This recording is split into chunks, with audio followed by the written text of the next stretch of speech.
Арманым жок деп. Бирок тилекке каршы Айша апа көрбөй калды.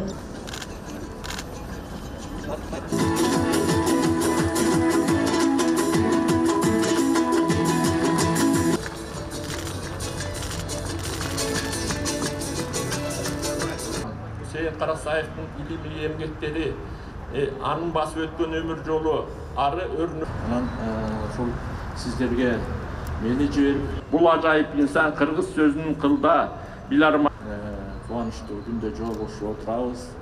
Кыргыз элин билим дүйнөсүнө жетелеген адамдарды тарыхыбызда өлкөбүздүн социалдык экономикалык кыргыз адабиятына кошкон Бу киши башынан оор тагдырды кечиргени менен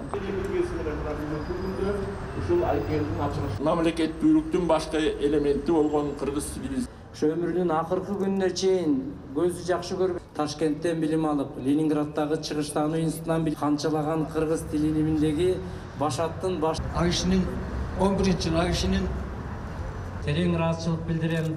Казакта айтат,